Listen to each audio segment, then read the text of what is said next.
ሰው ለምን እንዳጠፋ አታውቅምና ባጠፋበት ጥፋቱ አትፍረድበት። ተሳስቶ ይሁን አቅቶት ይሁን ምን ሆኖ ይሁን ራሱ ባለቤቱና እግዚአብሔር ብቻ ይተዋወቃሉ።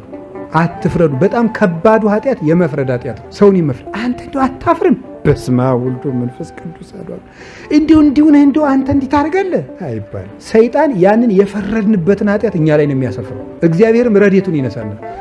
ሁልጊዜ የሚተረክ አንድ ታሪክ አለ አይደል? አንድ መነኩሴ በገዳም ሲኖር 15 ዓመት ሆኖ የማግባት ሐሳብ ይቃወመው ነበር። እሱ አላገባም እያለ የተጋደለ ሰይጣን አግባ ይለዋል። 15 ዓመት ተጋድሎ ሲያቅተው በቃ እንግዲህ ላግባ ብሎ ከተማ ተነስቶ ሄደ። ሲሄድ እግዚአብሔር ቸር አይደል? አቅማችንንም ያውቃል ድካማችንን ደግሞ ከንቶ ያስቀር።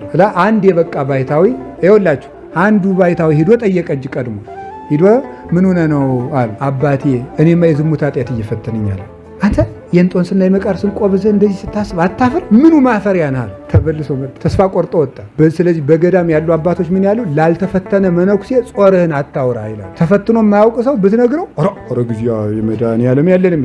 ለምሳሌ አሁን ትዳር ይዞ ኖሮ ሲያረጅ ገዳም የገባውን መነኩሴ አባ ዝሙት እየተቃወመ ብሎ ጀማሪ ቢጠይቅ አንተ ምኑ ማፈሪያ የሥላሴ ያለን የሚል ለምን? እሱ ጨርሶት መጥቷል። አይፈትነውማ። ስለማይፈትነው ለተፈተነው አያዝንለትም። ስለዚህ ተፈትኖ ላላለፈ መነኩሴ ፈተናህን አትናገር የሚባለው ለዚህ። አሁን ምን አደረገ? አባቶች እንኳን እኮ እንዲፈተኑ የሚያደርጋቸው ትልልቅ ደረጃ ደርሰው እንዲፈተኑ የሚያደርጋላቸው ምንድን ነው? ለተፈተነ ሰው ምን እንዲሉ ጭምር ነው። ፈተና በሁለት መንገድ ነው። አንደኛ በራሳችን እንፈተናለን። አጋንንት አምጥተው ደግሞ እንፈተናለን። ትልልቅ አባቶችን የሚፈትናቸው አጋንንት ናቸው። ሲፈትናቸው ክርስቶስ ዝም የሚለው ለተፈተኑት እንዲያዙ ነው። አባ ጳኩሚስ ሳይቀር ይፈተን ነበር። ጅብ በመጣች ጊዜ ሀፍረተ ስጋውን አውጥቶ እባክሽ ብይልኝ እስኪል ድረስ ይፈተን ነበር። ግን ታላቁ ጳኩሚስ ቅዱስ ሚካኤል እንዲህ ብለህ ስርዓት ስራ ብሎ ኋላ የመነኮሳትን ስርዓት እንኳን ከቅዱስ ሚካኤል ተምሮ የጻፈው ያ ታላቁ ጳኩሚስ አጋንንትን በዝምታው አንቀጥቅጦ የሚያወጣቸው ጳኩሚስ በዚህ መጠን ይፈተን ነበር። ለልጆቹ እንዲያዝንላቸው እንጂ ርኩስ ስለነበር አይደለም። ሄዶ አወራው። ወጥቶ ተስፋ ቆርጦ ሲሄድ አንድ ሌላ ትልቅ የበቃ ባይታዊ ላከለት እግዚአብሔር። የት ትሄዳለህ?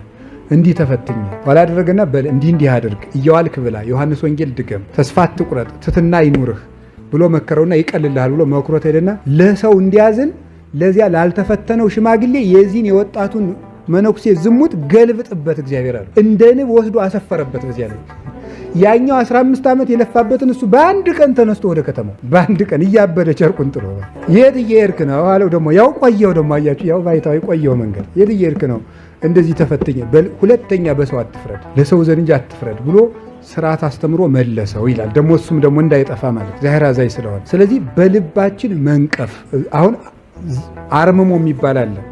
አባቶች እናቶች የሚይዙት አርምሞ ማለት ዝምታ ነው። በጣም ብዙ አይነት አርምሞ አለ። ክፍት አርምሞ አለ፣ ዝግ አርምሞ አለ። ሌላ ጊዜ ትማሩታላችሁ፣ ወይም ለመነኮሳት ጋር እናወጋዋለን። ዝግ አርምሞ የሚባለው ምንም ነገር እባብ እንኳን ወይም ጊንጥ ከቤቱ ብትመጣ ምንም ነገር የማይተነፍስ ባይታዊ ከልብ ጸሎት ደረጃ ያለው እሱ ማለት ነው። እነሱ የሚይዙት አርምሞ ትክክለኛው የመጨረሻው አርምሞ ነው። በልብህ እየነቀፍክ ግን አርምሞ ብትይ የለህም ይላል። በልብህ እየነቀፍክ አፍህ ዝም ብሎ ልብህ እያወራ ከሆነ አርምሞ የለህም ብሎ ይነገራል።